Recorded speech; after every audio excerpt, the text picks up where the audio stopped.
Hey, Joyful Journeyer. Anita Adams here, your host. And today we are going to explore how we can change our reality. Have you ever thought of yourself as not being enough? Maybe you thought you weren't smart enough or talented enough or brave enough. Or maybe you told yourself you were too old, too weak, or too poor to do or have what you want. It's a horrible feeling, wanting something for your life, but also feeling like it's out of reach or impossible to attain. Here's the thing: our beliefs about who we are shape our thoughts, which shape our actions, which shape our reality. So, if you want to change your reality, if you want to achieve what feels out of reach, you have to first change your beliefs. I'm sure you've heard this before or something like it. Thoughts become things. They do indeed. But how do you change those thoughts and beliefs? After all, many of them have been with us like lifelong companions. The old belief that held me back for many years was the belief that I wasn't smart enough. This belief was crippling. And I would say things about myself to myself that further cemented the belief about my intelligence. I used to mutter things like, "What a stupid idea," or "I can't believe how stupid I am sometimes." Even saying these kinds of things in jest, which I often did with my friends, undermines you and reinforces the limiting belief. And you run the risk of others buying into those beliefs about you too. To help me let go of those limiting beliefs, I eventually put myself into some therapy and counseling, which did help to some degree. I also read a ton of self-help books. The book that had the greatest impact on me was You Can Heal Your Life by Louise Hay. I was 24 when I discovered this book, and at the time it felt like a godsend, as my thoughts and beliefs about who I was had brought me to an all-time low. I had just graduated from university, and despite this smart accomplishment, I still felt stupid. And I told myself that I would never amount to anything worthwhile. When I discovered Louise Hay's book, I studied it like my life depended upon it. Within its pages, she presented several practical techniques that seamlessly integrated into my daily routine, and they seemed to help. Here are a few of those techniques that she recommended, and I'm sure they'll be familiar to you too. Affirmations, using positive statements to reprogram the subconscious mind by replacing negative beliefs with positive ones. Forgiveness, practicing the art of letting go of grievances and resentment towards oneself and others. And visualization, using the power of imagination to visualize desired outcomes and manifest positive change in one's life. And finally, self-love, practicing self-compassion, self-care, and nurturing oneself to cultivate a positive mindset and overall well-being.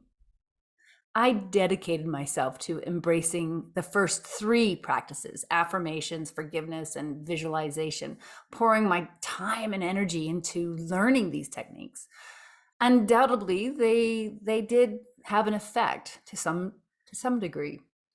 However, it wasn't until much later that I grasped the pivotal role of self-love as the cornerstone for personal growth.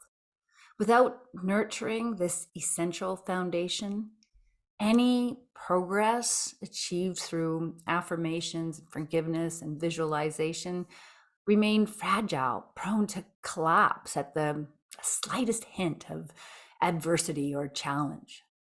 And yet, most of us do not put the time and energy into nurturing this self-love. I certainly didn't, not until much later in life.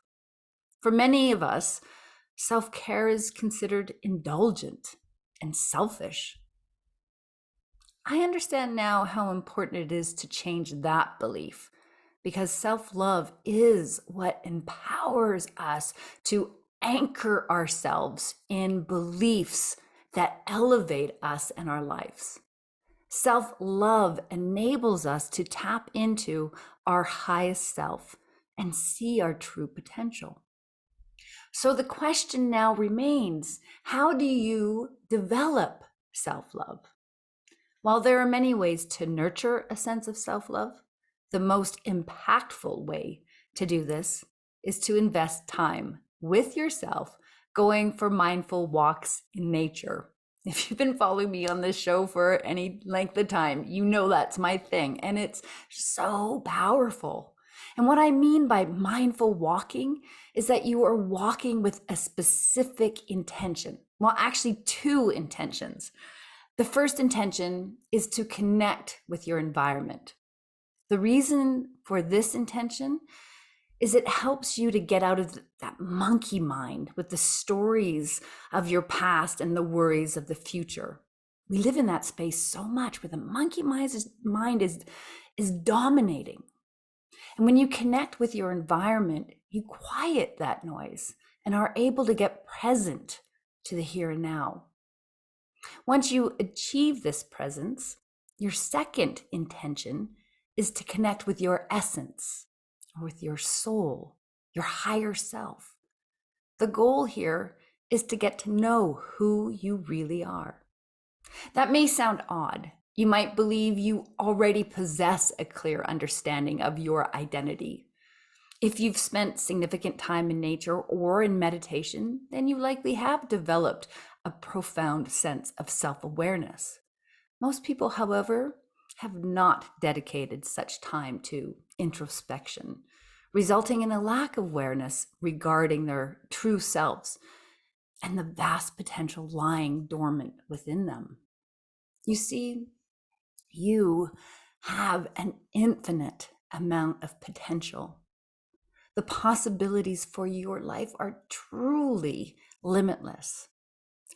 Accessing that potential and those possibilities, however, will only come through a deep love of self. When you love yourself deeply, you stop believing and telling yourself that you are not enough, and you start believing in you.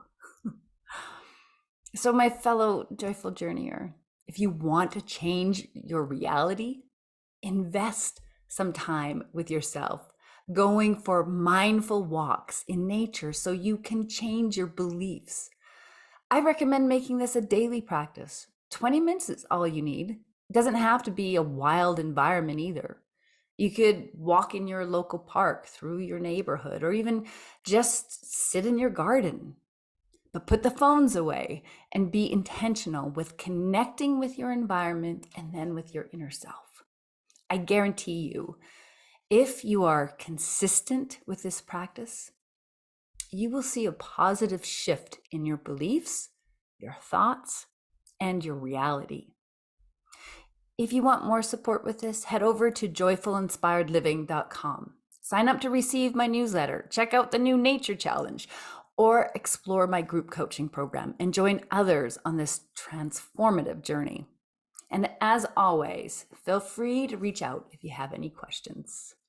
Thanks for tuning in, Joyful Journeyer. We'll catch you next time.